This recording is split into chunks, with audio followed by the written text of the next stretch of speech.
What is up, awesome people of the internet? Guys, well, I searched high and low, and I think I finally found the worst team in the WNBA.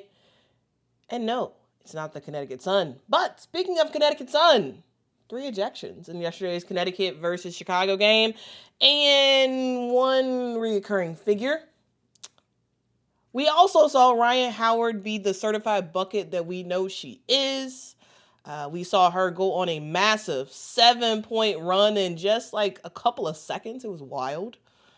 We saw the New York Liberty go down to the Las Vegas Aces. And guys, the Golden State Valkyries mean absolute business. Yesterday was a mess. It was wild. But welcome to Quita in the morning. Are you ready? Are you ready? Are you ready? Ready, set, go.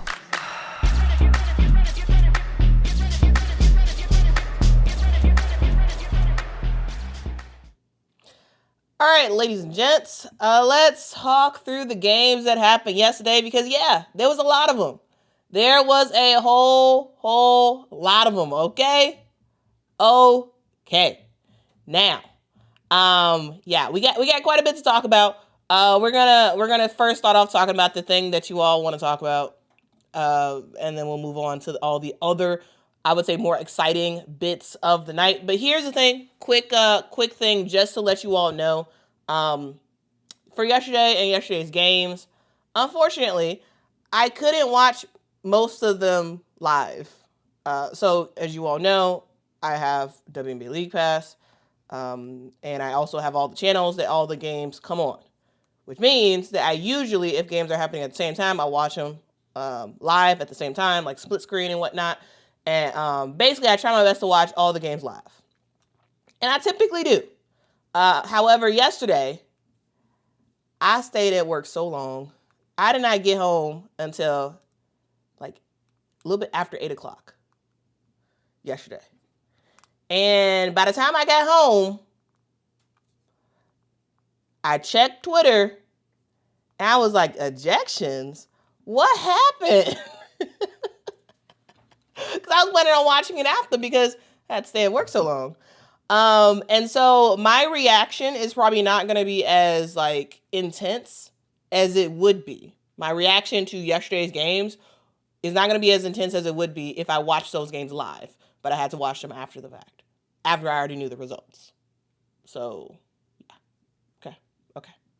All right. With that being said, as the sort of intro, I do want to talk through yesterday's games. But first, let's take a quick look at the quick overview of what happened yesterday, because yesterday we saw a whole bunch of games. And let's just talk through the results of those games. We saw the Connecticut Sun take on the Chicago Sky in Connecticut. The final score of the game was 71 Sun, 62 Chicago Sky. We saw the Golden State Valkyries take care of business on the road, 88 Golden State, 83 the Washington Mystics. We saw the New York Liberty go down against the Las Vegas Aces. And guys, A'ja Wilson did not even have a normal A'ja Wilson game. She didn't. And the Liberty still lost. Shout out to Jewel Lloyd. More on that in just a sec. And then we saw the Seattle Storm lose again. Seems like they are just fading away when it comes to the playoffs. It's wild. The Atlanta Dream take care of business on the road. Final score of that game was 85-75. Okay. Now we're gonna go in order. We're gonna go in order of these games, and we're gonna talk through them and talk about what's going on. Okay. So we saw Chicago Sky versus the Connecticut Sun, and guys, I tell you, this was a battle of who is the worst team in the W. That's what this was, right? This was not a battle for playoff standings. Both of these teams are basically out. Like, no one's expected them to do much of anything at all.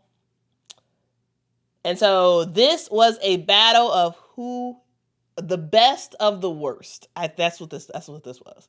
This was the best of the worst matchup. That's what it was. Right? And ultimately, we saw who's the best of the worst. Connecticut Sun. We saw W. Brazil calls it the wrath of Lacan. Layla Lacan joined this team mid-season. And if Layla Lacan was with this team at the beginning of the year in training camp, Connecticut would have a way better record. Way better record. Because Layla Lacan has transformed this team. Now, before we get into that game, first of all, we started off the game with Connecticut going on a pretty significant run in the first. The Sky kind of come back a little bit. And we're just gonna fast forward to the thing that everyone's talking about. The thing that we'll get over and move on. But before we do, I do want to give a shout out to Shay. Shout out to Shay. Shay has been a member of the channel for 3 months now. Shout out to you, Shay. Thank you so much for rocking out with the channel. Really do appreciate it. Really do appreciate it. Oh my goodness, I just saw a really good comment. Oh my God, I don't know where it went, but somebody said the battle of the bottom dwellers. Oh my goodness, that is hilarious. That is hilarious, man. I can't find it, but whoever you were that put that, you are funny. You are very, very funny. And you're totally right. It was the battle of the bottom dwellers. Guys, anyway, let's get into what happened. So in the second quarter, we got about 6 minutes left to go.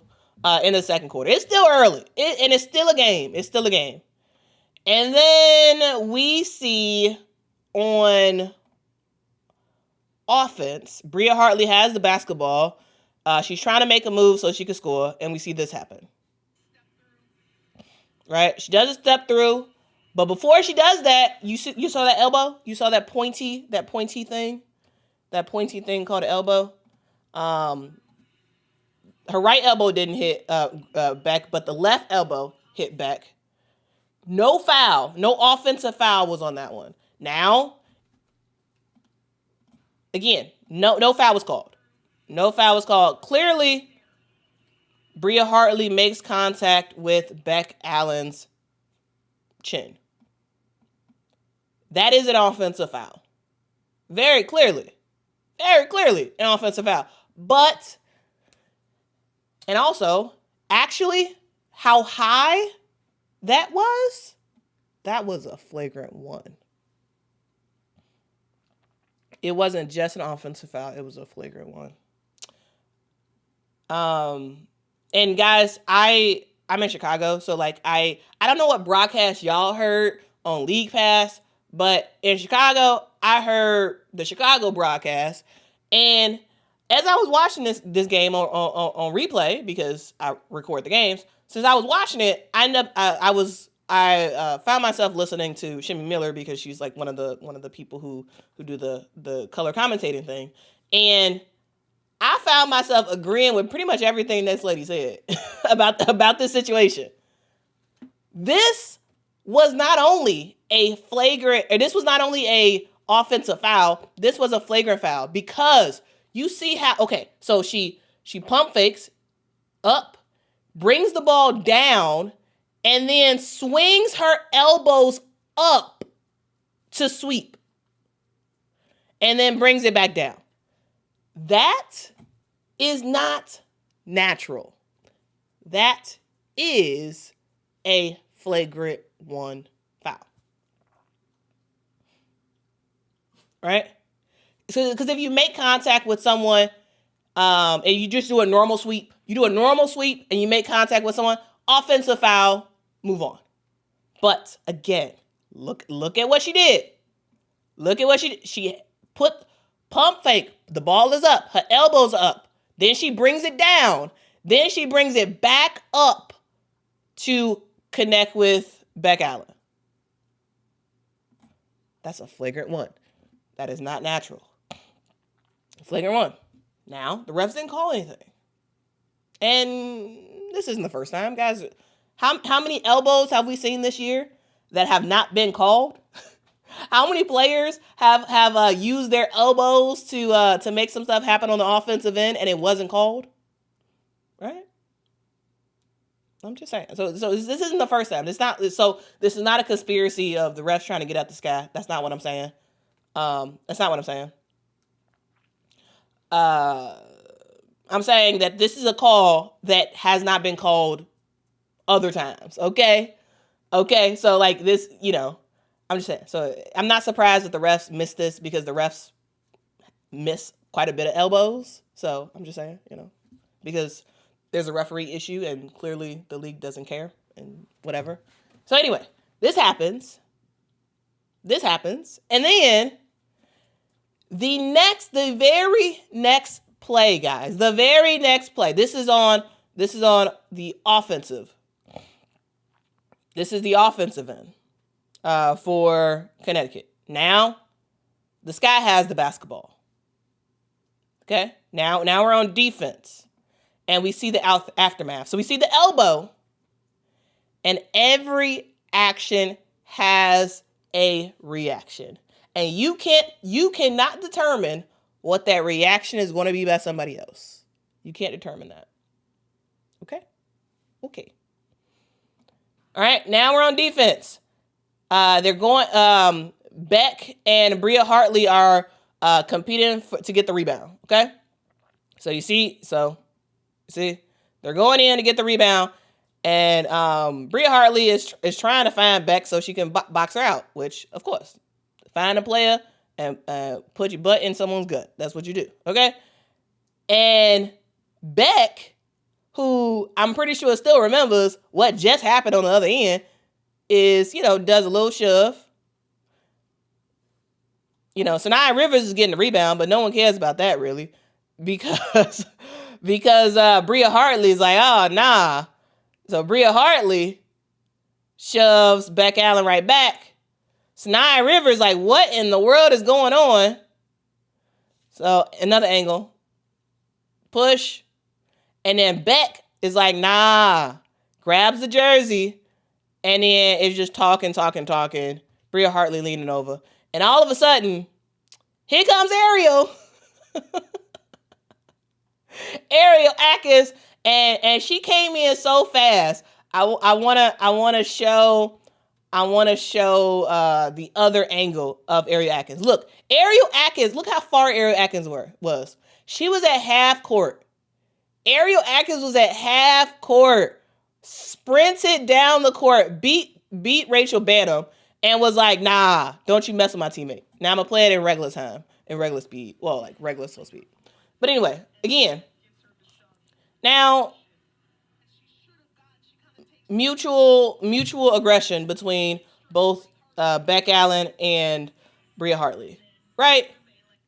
And then Ariel Atkins comes out of nowhere, makes contact with the ref, trying to stick up for a teammate. Okay, so that's what happened. That's what happened. That's what happened. I'll play it again so y'all can see it again. Okay. Now, that's in and of itself, I see. Number one, at this point, it really should be what should have happened is not what happened. So what should have happened is, in my opinion, Bria Hartley should have got a flagrant one for the elbow on the other end, and she should have got another one here and been ejected. Or like a tech or something and got ejected. right? That's what should happen. And then Ariel, because Ariel made contact with the ref, even though she was trying to stick up for a teammate, yeah, the ejection made sense. But to me, the only thing that made no sense to me is Beck Allen's ejection. In the moment when I was looking at it, I was like, "What? Really? Really? Beck Allen got ejected for this?" Because when I saw ejection, I was like, "Okay, they must have really been getting at it. They must have really been getting after it."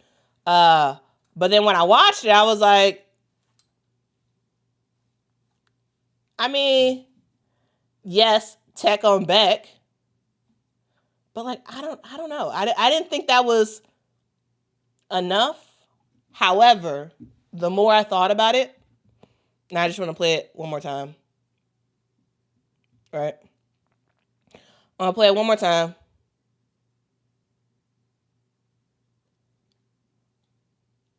All right. Okay. So we run that through. Okay. Okay. Let's now get into general commentary about the situation.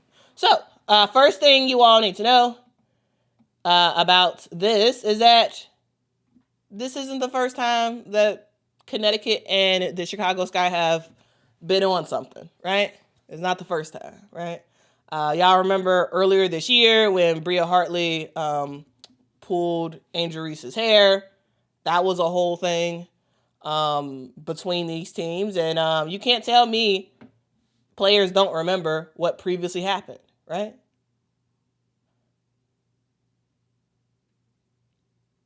All right. And so, yeah. I don't think it didn't look like Beck Allen was pulling. It looked like she was pulling the back of Bria Hartley's jersey. That's what it looked like. Now, when we look at the pool report, the pool report is basically when we have a chance to figure out what the refs are thinking. So the pool reporter for this game was Alyssa Hirsch with the Chicago Sun-Times, and she asked Angelica Suffren, who was the crew chief. She was in charge of the refs yesterday. She asked her what led to the ejection for Bria Hartley, Ariel Atkins, and Rebecca Allen. The answer was Hartley and Allen each received a technical foul and were ejected for fighting. Atkins received a technical foul and was ejected for being an escalator. So when I ended up seeing this come through, and I thought about it a little bit more, I was like, actually, this is exactly how the refs should handle it. Now, should the refs have called the elbow, and in my opinion, flagrant one on the other end with Bria Hartley? Yes. Yes. Was this technically fighting? I agree, K-Jack. Maybe the word fighting is a bit of a stretch. But when we talk about things escalating in the WNBA because the refs didn't get control of it, the refs in this instance were trying to get control of the game. Y'all remember? You remember earlier this year when what happened between Indiana and Connecticut, right? You remember that? With Marina and Caitlin eventually. The reason why that happened is because the refs didn't take control of the game earlier on. When things were happening, the refs were not taking control. And this, ejecting all three players, was an attempt to get control of the game, and it worked. So I gotta say, now, while initially I was like, really? Should Beck Allen have been ejected and yada, yada, yada? while I may say that, in the end, I'm actually okay with this.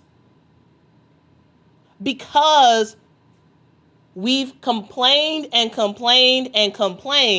about the refs not taking control of the game. We've talked about that quite a bit, right? It's been a thing. And yes, they missed that call. I don't understand why. I don't understand how. Because the ref was right there. And it seemed like the ref saw the elbow. Nothing was called, and so, whatever. That was a bad miss. But when they had an opportunity, when it stopped, when the refs had a chance to look at the monitor for an extended period of time, like a very long time, ultimately, I am completely A-okay with the call that they made. Because when I was watching it back, I was like, did Beck Allen really deserve that ejection? But at the same time, you needed to get control of the game. And they did with that. They did. So, that's my thoughts there. I thought Beck Allen was trying to stick up for herself. Right? I thought she was trying to stick up for herself, and I don't blame her not one bit for grabbing the jersey and trying to be like, hey, you're not gonna punk me. I know you think you got away with that, but you just hit me in the chin with your elbow, right?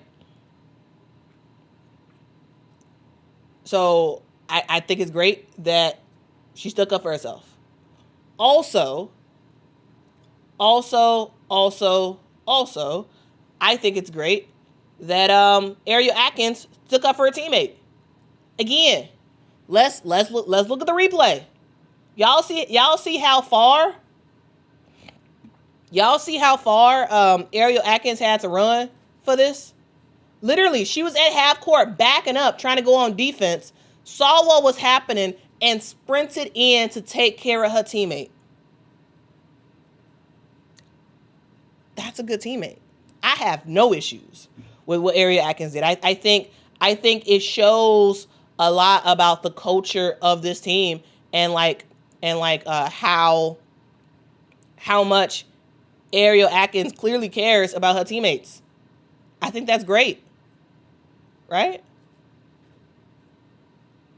I think that's fantastic. And also, I'm cool with the refs deciding, you know what? Let's nip all of this in the bud. Remember guys, we are in the second quarter. We're in the second quarter. Now there was a whole lot more time for this thing to continue to escalate. There was a whole lot more time. And so, yeah. But yeah. I think that's one of those things where, initially I was like, actually, I don't agree with the ejections.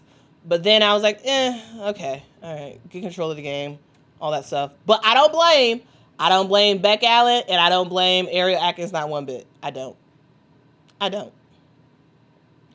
Carmela says, I understand the logic, but the control needs to come before things escalate. I'm okay with 2 to 3, but understand all 3. I mean, 100%. I agree, Carmela. I completely agree. Yeah. It has to happen before things escalate. Unfortunately,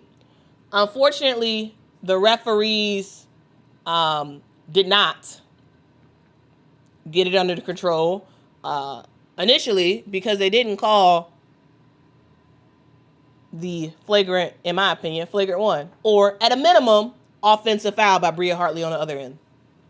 Right? They didn't acknowledge the fact that Bria Hartley just knocked a Beck Allen real hard in the chin. They didn't acknowledge that, and Beck Allen was like, "Well, I'm gonna make you acknowledge it. I'm gonna make you acknowledge, like, because I get it. Like, it makes sense, right? Makes sense." Stern, thank you so much for the super chat. Says Sun are a dirty team, been that way all year. The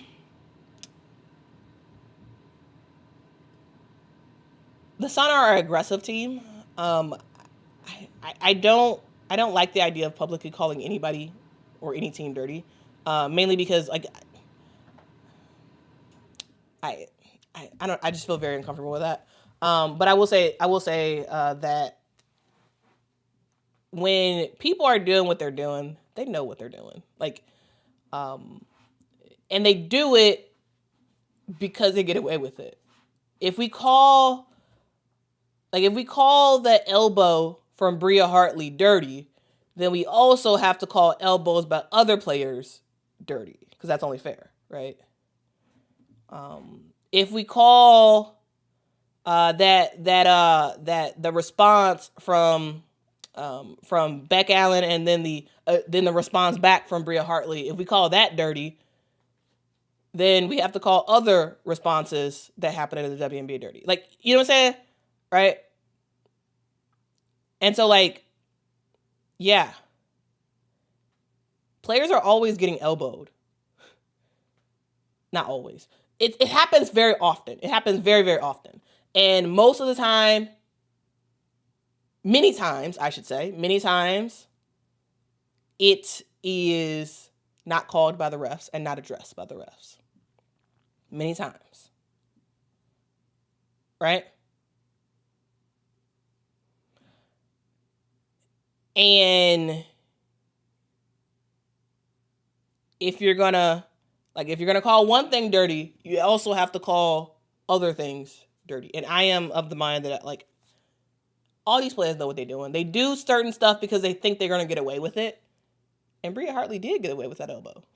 Just like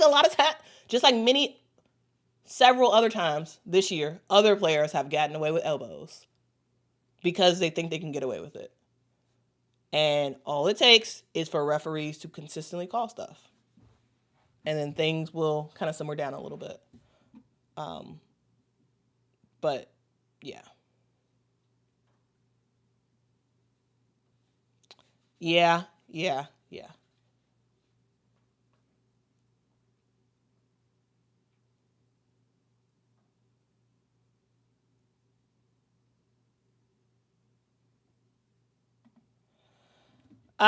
Back to the basics says, at this point, the refs need a press conference and need to be in the hot seat. Allen has had multiple outbursts during various games, but no one wants to talk about her. Bria does not deserve this drama. Well, I gotta say, I want to specifically know what you're talking about when it comes to Beck Allen. Now, Beck Allen is not some little innocent church mouse either. Like, I'm not saying that. So if that's what you think you're getting, that's not what you're getting. But it did initiate with the elbow, and Beck Allen was like, "I'm gonna finish it." Okay, you want to start it? I'm gonna finish it. I do agree that the refs need to hold something and like, seriously, like, yes, they do the pool reporter thing as their way to kind of set the record straight about what's happening or whatever. But we need more. We need absolutely more than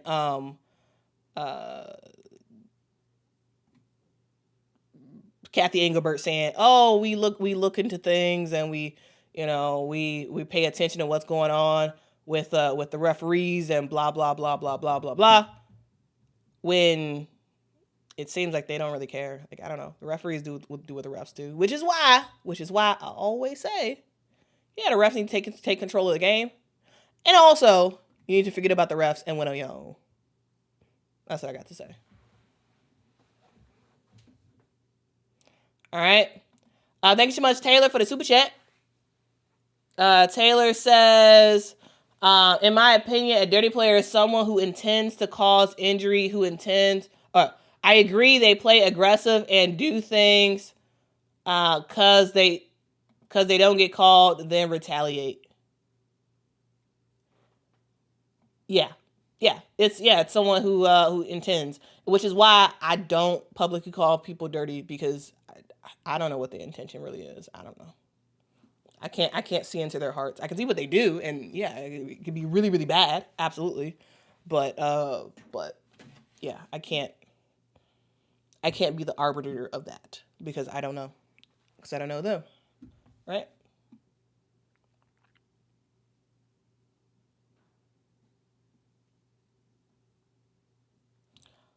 All right. Well, guys, what else happened yesterday? What else happened? Let's go back to the actual game of it all. Let's talk about the actual game. So let's get back to the actual game, guys. In the actual game, for the rest of it, we saw Kamilla Cardoso do her thing. Kamilla Cardoso was very, very effective yesterday for the Chicago Sky. It seemed like she realized that, like, hey, my team needs me to step up and do a whole bunch of stuff, and so I'm gonna be out here. I'm gonna rock out. I'm gonna rock out here, and be very effective, and that's exactly what she did. And so I actually really enjoyed the play of Kamilla Cardoso yesterday. Also, guys, we saw Layla Khan just, oh my God. I've talked about her before. I just love the play of Layla Khan. I think she's a fantastic player. On both the offensive end and the defensive end. One of the issues with the Connecticut Sun is that they struggle to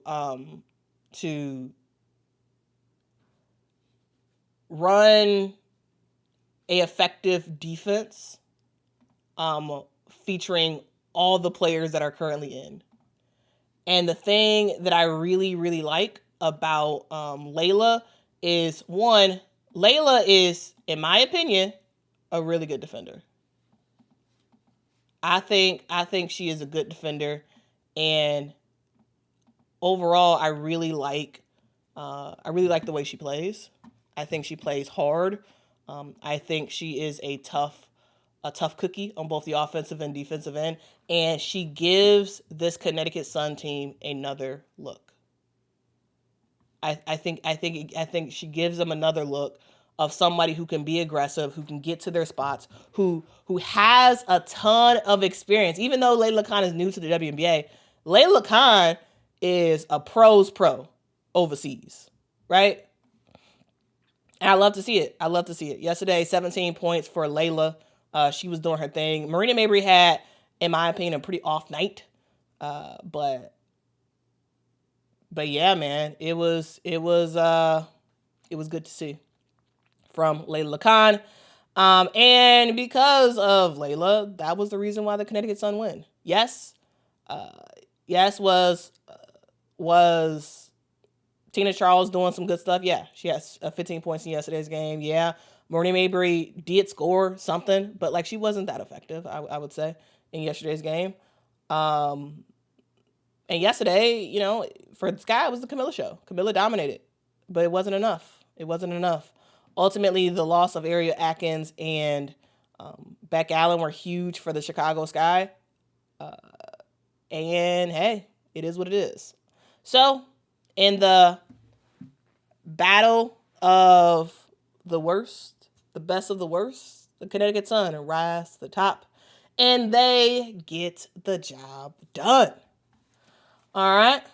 So, you know, bad game for the Chicago Sky, but I mean, at this point, it's nothing new. It's nothing really new. It is what it is, guys. We kind of expect this from now on. All right, let's continue on, because there was a whole bunch of other games that happened yesterday. It wasn't just the games we were just talking about, guys. It was actually a whole lot more. But also, we got a super chat that just came in. I want to give some acknowledgement to it. Wait till it actually pop up. There we go. Thank you so much, Erica, for the super chat. Really do appreciate it. It says, my son's record is pathetic, but we have hearts and a promising young core and are fun to watch. Sanaya Rivers, Anissa Morrow, Olivia Nelson Adota, Aaliyah Edwards and Layla Lacan can be scary in the future. I mean, Erica, that's facts that you stacked on facts that you stacked on facts. Yes, absolutely. Yes, that's why I say your team is like, yes, your team is technically the worst team in the league, but in reality, you're not. You actually have a pretty promising future. Like, you really do. And you all, like, some people may not agree, but like, I think you also have a pretty promising coach that eventually will get fully knowledgeable of how the WNBA does stuff, right? Like, Rashid Mezian was I thought a pretty successful international coach. I remember him coaching the Belgium national team, right? Like, he's done a lot of successful stuff, and the WNBA is very different. And so, like, while you have a young core, you also have an experienced coach, but a new coach when it comes to American style of basketball. And so, like, yes, you do have a promising future. You absolutely do. Yeah, absolutely. Absolutely. Yes. And so you guys have a promising future. We'll see what happens, especially once y'all end up moving somewhere else. Right? Anyway. So shout out to Layla Lacan. I really like Layla. I really do. I think she has helped to make this team a whole lot better since she's come. I mean, here's the thing. The Connecticut Sun already had some promising stuff, right? Anissa Morrow has been continuing to work and get better and better and better. Even though she had a off game yesterday, she was grabbing those rebounds, though. She's grabbing those rebounds. Right? Like, you have Sanaya Rivers, who again is a wing that has greatness in her future. However, she just needs to get a little bit more efficient in terms of her shooting, especially from deep. Right? There's a lot of there's a whole lot of potential for this Connecticut Sun team. A whole lot of potential. G says, Kia, the Sky could have drafted her. The Sky could have drafted a lot of people. I will, as the season is winding down and whatnot, I will have streams that are dedicated to certain teams. And y'all just wait until I have my stream about the Chicago Sky. Y'all just wait. I mean, I've said my thoughts about the Chicago Sky team, specifically in the previous interview that I did. But, yeah. Erica says, Quita, your thoughts on Aaliyah Edwards so far? ... Questionable. I don't know. Here's the thing. I thought Aaliyah Edwards had a really good rookie season last year, considering, everything. I thought she had a good rookie season last year. I thought she was fantastic and unrivaled. And this year, I mean, she started off the season hurt. And so she ended up losing her starting spot. And then she never found a niche with with the Washington Mystics team. And so I was happy to see that they traded her to Connecticut. And now with Connecticut, she's still trying to find that niche. I don't know. Like, I don't think she totally fits this team right now. However, she is exactly Sai. Exactly. I think you've hit the nail on the head with your comment. Sai says Edwards is a replacement for Tina Charles when she retires. That's why I think they got her. Right? So is she doing much on the current Connecticut Sun? No. But I'm very big on her future. I think she's an extremely talented player. And I think in the long run, this Connecticut Sun team is the better team for her. This year, not much. Yeah, not much. Okay.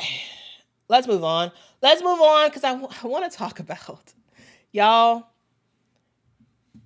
I feel like I may be a broken record at this point because I feel like I'm a broken record because I have been heaping on praise of the Golden State Valkyries. I feel like I'm in a love fest with the Golden State Valkyries. Like, at this point, they should be paying me. They not, but they should be paying me. I just love this team. And I love how, again, I love how wrong I was. I was totally wrong about this team. Totally wrong. The Golden State Valkyries continue to show up and show out to me, and I just love to see it. Now, yes, is Golden State a better team than the Washington Mystics? Yes. Should they have won yesterday? Yes. Did they win yesterday? Yes. But I tell you, I continue to be so impressed by like who steps up for the Golden State Valkyries, and it makes me change my mind completely. I was thinking that, Golden State is not going to make the playoffs. Yeah, Golden State's making the playoffs. For sure. Golden State is making the playoffs, guys. Because, again, remember, Kayla Thornton's out for the rest of the season. And who has been stepping up? Veronica freaking Burton. We've seen her have some really good games this season. But yesterday, she was mental. She was insane in the membrane, guys. I'm talking 6 threes.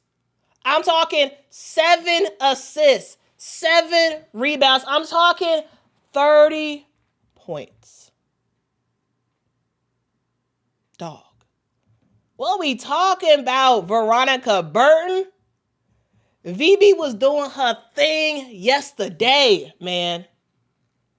And guys, I say I love it because I truly do. Like, go ahead, Veronica Burton. You better go ahead and race your way into the competition of most improved player of the year. We're gonna go down the candidates for that.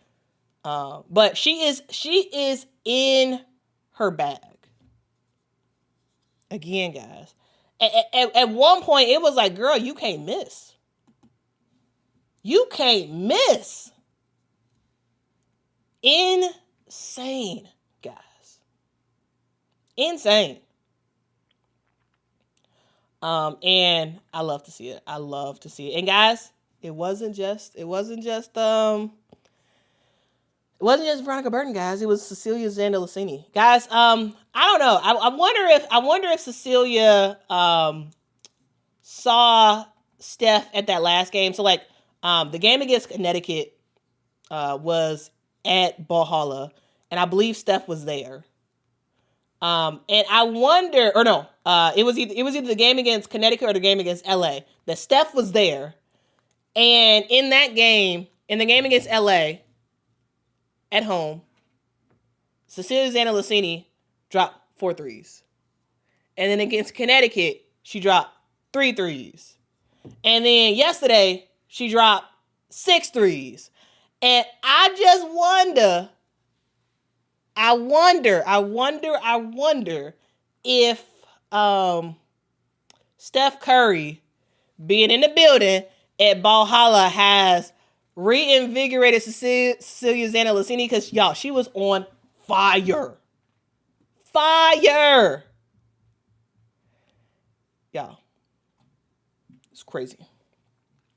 She had 6 threes, shot 75% from the 3. We all know, if you have been watching this Golden State Valkyries team this year, you know they shoot a lot of threes. A lot. They shoot a lot of threes, guys. And yesterday, they was knocking them down. Shot 46% from the 3-point line as a team. They were knocking it down. Cecilia had 6, right? Veronica Burton was like, don't leave me out. She had 6 as well, right? Kate Martin and Carla Lake got in there a little bit with a 3 of their own, right? Janelle Salon, same thing. This Golden State Valkyries team, dog. What are we talking about? And facts. I love to see it. Well, yes, Catch and Gill says Valks are not stable enough. They have a scoring drought in every game, even with a 20-point lead, and they are not safe. Yes. That's part of the reason why that stacked on with Kayla Thornton being out, that I didn't think that this team would continue to win games.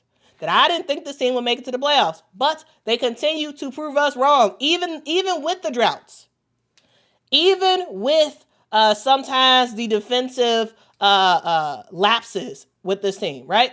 Even with the huge reliance on the three ball, they still find a way to make it work.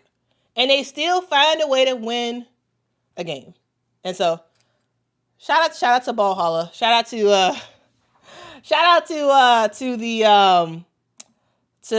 the Golden State Valkyries, man. I love it, man. Carmela says, I love that Quita is coming around to the Ball Holla side of things. Quita and Steph was a Sparks game. There we go. It was a Sparks game that lit the spark into Cecilia Zandalicini.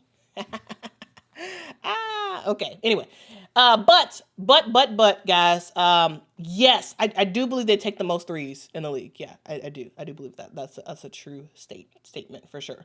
But for the Washington Mystics, shout out to the Washington Mystics, guys, because yes, they lost to a better team. However, the Washington Mystics did not give up.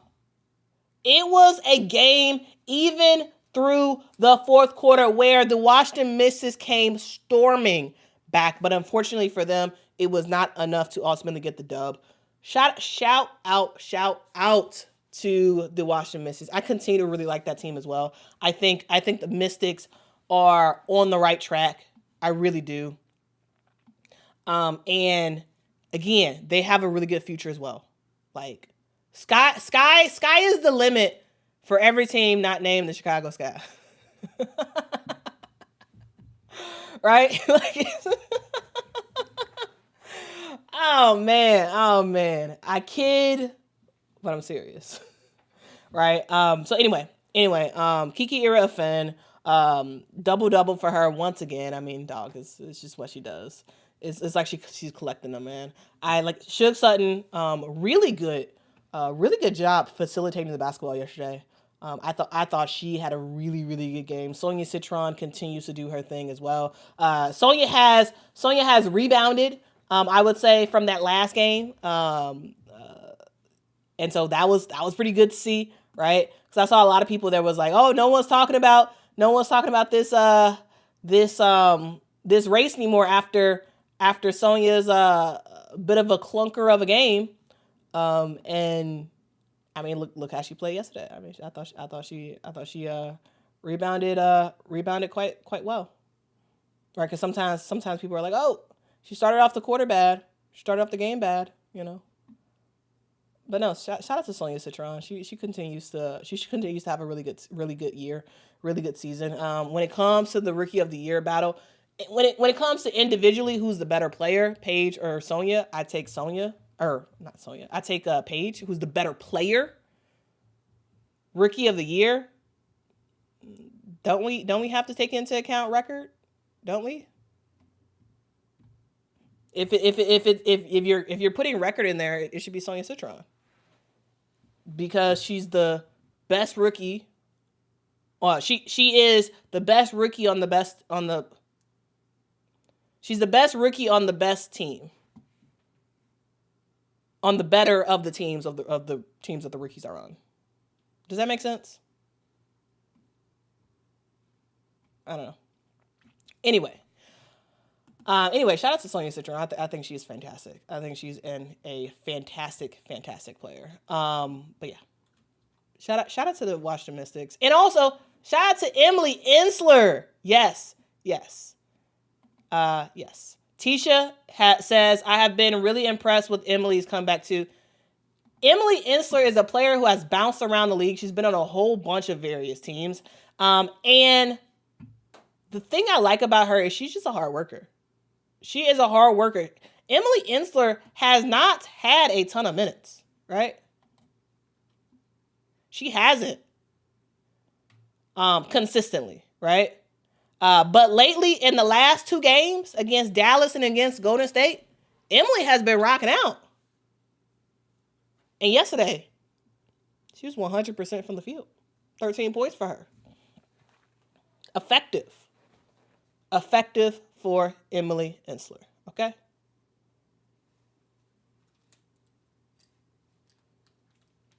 All right. Okay, let's continue. Oh my God, we're at 50 minutes already? Oh my goodness. Oh crap, and I gotta actually go in office today. So let's hurry up, go through this stuff. Okay. Next game was the Las Vegas Aces versus the New York Liberty. Guys, I was surprised about this game. I was so surprised that the New York Liberty ended up losing. But I gotta say, we did see a new starting lineup for the Las Vegas Aces yesterday. Kirsten Bell is no longer in the starting lineup. We did see Dana Evans make her debut in the starting lineup. I believe that was the first time she was in the starting lineup for the Las Vegas Aces. And overall, I thought Dana did a good job. I did. And then, who came off the bench and did their thing? Because here's the thing. A'ja Wilson had 17 points, 16 rebounds, 4 assists. Now, she got a whole bunch of points on the free throw line. A whole bunch of points. A whole bunch of free throws for A'ja Wilson. She struggled efficiency-wise to score. But hey, she got those fouls. She got to the free throw line and made her shots. Now, if you just put A'ja Wilson stats out there and you're like, oh, somebody has 17 points, 16 rebounds, 4 assists, you may be like, oh, that was a fantastic game by that person. A'ja Wilson is not normal people. Okay? She's not normal people.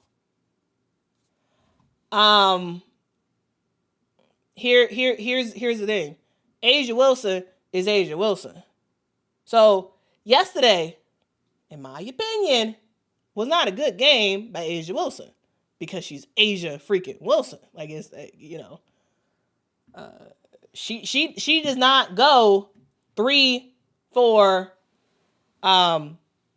14 from the field. Now, was she getting fouled? Yeah.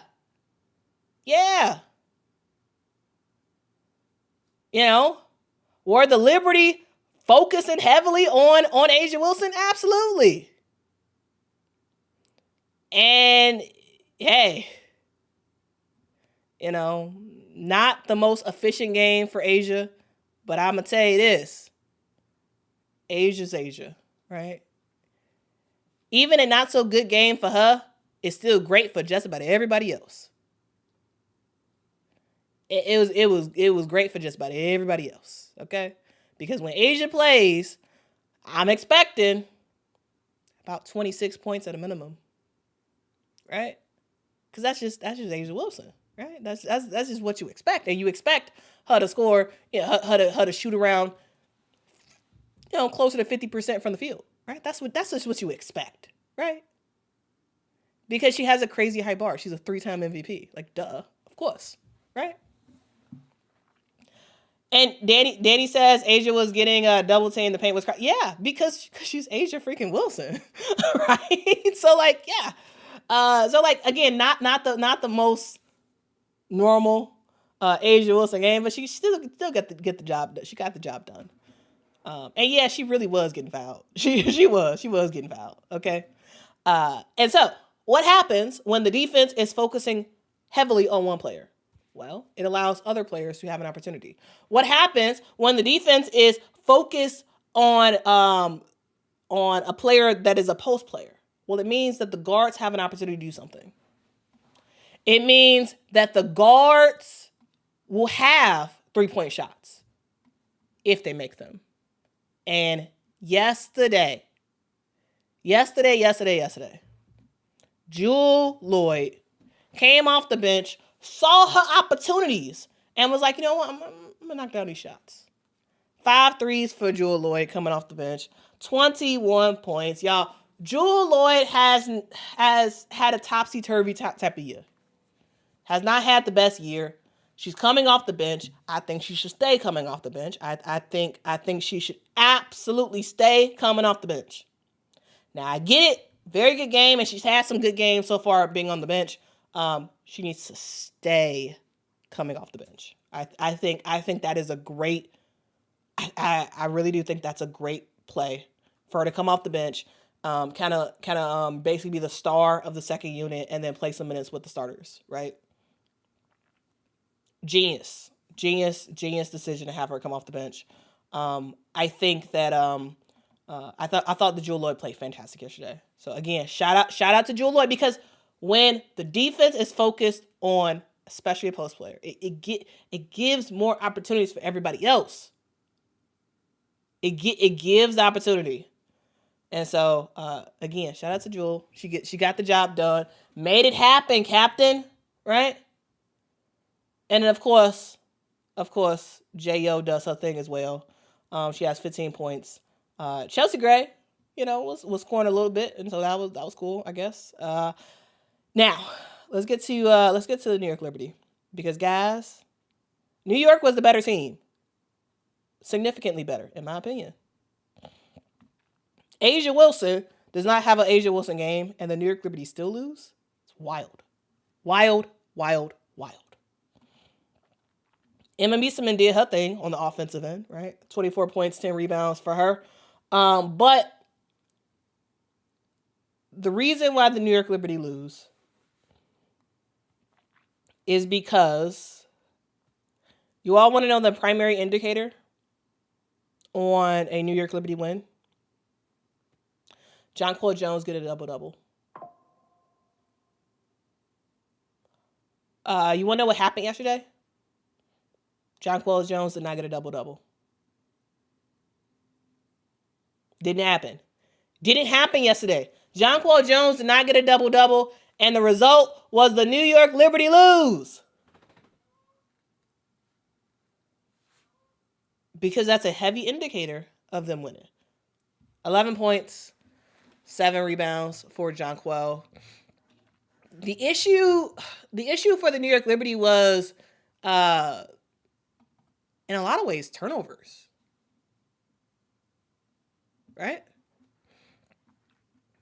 And it was live ball turnovers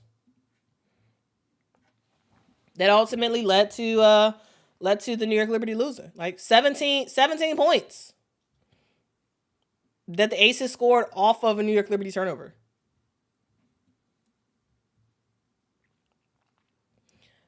But yeah, she be getting these blocks. She be getting those blocked though. JJ gonna block some shots. she gonna block some shots, and she was like, Asia, you better get that out of here. You better get that out of here, right? But anyway, Emma Miesemann played really well, but she had some costly turnovers. That really, really hurt the New York Liberty. Jonquel Jones did not get a double-double. And again, that really is an indicator. Like, it really is. Like, check the stats. Check the stats on New York, and then win/losses on a Jonquel Jones double-double. Like, it's pretty much always automatic that they win. Natasha Cloud also, like, you needed a little bit more from everybody, right? Leone didn't score much at all, right? Tosh Cloud, same thing. Sabrina Ionescu, she scored, but also kind of struggled a little bit against the defense of the Las Vegas Aces. Emma Miesemann, she was the only one that was really, really, really cooking from an offensive end. But truly, those turnovers really did cost this team quite a bit, okay? And so, yeah, that's that. All right. Finally, guys, let's talk about the Atlanta Dream and how Ryan Howard is her, guys. Here's the thing. You all, at this point, you all kind of know how I am, and you all know kind of like the players that I have been gravitating to a lot this year. And Ryan Howard is one of those players that I have been gravitating to a whole lot. And she's just a hugely important player, right? Like I was a big fan. I was a big fan of Ryan Howard when she played at Kentucky, and she's one of those players who was like a downhill type of player. Like Ryan Howard, she can get to the bucket at any time, anywhere, any place, regardless of who's there. She can get to the bucket, right? And she'd be very, very effective. And this year, it felt like she was doing a whole lot more threes and less of get into the bucket, less of mid-range stuff. And I was not a fan of it personally to start the season. I was not a fan of it. But Carl Semesco, I guess I see the vision. Because Ryan Howard, yes, she takes a lot of threes. But when that girl make them threes, I mean, dog, what we talking about? And what we talking about is to close out the third quarter. To finish the game, Ryan Howard had 25 points, 7 assists. Like, she did her thing. 5 threes in yesterday's game. But I want to turn your attention to the third quarter. Okay? Third quarter. We have seconds left to go. What does Ryan Howard do? Well, number one, to set the scene. The Dream was up by like what, 4? I think they were by 4. Ryan Howard knocks down a 3. Like 30 seconds left. 30 seconds left to go in the game. In the third quarter. Knocks down a 3. Boom. Great. On the other end, Seattle misses. Ball goes back to Ryan Howard. Ryan was like, oh, I just made that 3. Let me do it again. Swish. Makes it again. Okay. Seattle has the basketball. They turn over the basketball. Ryan Howard gets the steal. Goes for another 3, basically at the buzzer. And it was like, what is up with this girl? This girl is insane. Tulip, right time. It was right time. I was like, wow. It was crazy. But, guys, that's Ryan Howard. That's Ryan Howard doing Ryan Howard things. And yes, does she take a ton of threes? Yes. Am I a little like slightly uncomfortable with the amount of threes she takes? Yes. But at the same time, hey, that was greatness we saw. That was greatness we saw yesterday. Absolute greatness, guys. And her team is rocking and rolling. The Atlanta Dream. I eat my words from last week, right? Last week I was like, oh, the Phoenix Mercury. Even though the Atlanta Dream had their number all season, I was like, oh, the Phoenix Mercury is a better team than the Atlanta Dream. And then basically, it seemed like they probably, somebody heard that and took that personal. Because they're like, oh, nah. Oh, no. You must not, let us remind you who we are, right? Ryan Howard's healthy, cooking yesterday. Alicia Gray, cooking yesterday. Double-double for her. I mean, dog. What we talking about? This Atlanta Dream team is so good. And yes, I eat my words. 100% I do. Because, wow. What a team. And what, again, an utter collapse we are seeing by this Seattle Storm team. Dog. This Seattle Storm team sucks. And they're continuing to get worse and worse and worse. Like, I don't get it.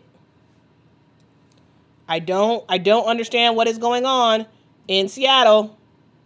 Right? I get you've had a lot of games recently. But still, what is going on, guys? What's going on? Atlanta has won 8 of their last 10 games. They're on a winning streak right now. They look flat out amazing. Flat out amazing. And Seattle, Seattle has lost 6 straight games. 6. Quintus. But I'm not trying to be mean, but literally, guys, Seattle's lost 6 games in a row. What do you call that? Is that not a team that's playing like they suck right now? Is it not? The Seattle Storm went from being a solidly playoff team to now they're in 8th place in the playoffs. 8th place, guys. 6 losses in a row. It's looking like Seattle might not even make the playoffs now. What an utter collapse. What a utter collapse, guys. And so I don't know what else to call that. I don't know what else to call that. And remember, they play Seattle again on Friday. And then they play Phoenix. I'm pretty sure those are going to be more losses. Right? Seattle has to get it together. I don't know. They gotta get it together. Gotta get it together. But again, shout out to the Atlanta Dream. Shout out to the Atlanta Dream, man. Shout out to the Atlanta Dream. It was the Ryan Howard and Alicia Gray show yesterday, and it was nothing anybody could do about it. Yes, NECA was like, I'm putting this team on my back. I am going to score a whole bunch of points. And yes, NECA did. NECA played great, right? NECA Agumake played fantastic. But the rest of the team didn't. And what happened? Another one. It was like DJ Khaled, Seattle Storm. We not the best right now. Another one. I'm still trying to work through my thoughts about the Seattle Storm team and like the real issues that this team is having from a top to bottom way. I'm working through that now, so I'm not at this point ready to like exactly pinpoint specifically the things that I see as the issue and the things that I think they need to do differently next year. But again, I'm working through thoughts about every team, and I'll be doing live streams specifically about each of the teams and like the miscues and what they need to do better and blah blah blah blah blah. The things that went wrong this year, and yeah, it's gonna be quite a bit for the Seattle Storm. Anyway, I will see y'all in the next one, guys. Yeah. That's it. I don't have anything else. Guys, if y'all could, please hit that like button. It's amazing how we have a lot of people who watch the stream and we don't really hit that like button. Jamie says another one. Hey, I try my best to not only give y'all what's going on in the state of women's basketball and the state of the WNBA, but yeah, I try to be slightly entertaining with it as well. Like I don't want, you know what I'm saying? Like I could just be like, oh, okay, here's what happened, and this person did that, and this person did this, and blah blah blah blah blah. Like I can just tell y'all, but I try my best to be at least somewhat entertaining, so it's not boring. Because the last thing I want is to make women's basketball boring. Because women's basketball is not boring at all. And so I try to be interesting. So hopefully you like it. But yeah, anyway. I'll see y'all next one. Thank y'all so much for rocking with me. And if y'all could, please hit that like button. It really does help the channel out a whole lot. We don't even have 200 likes. It's a bummer. Please, yeah, again, hit that like button. Hit that subscribe as well. Thank y'all so much for rocking with me. And I'll see y'all tomorrow. Until next time, guys. Bye-bye. Are you ready? Ready, set.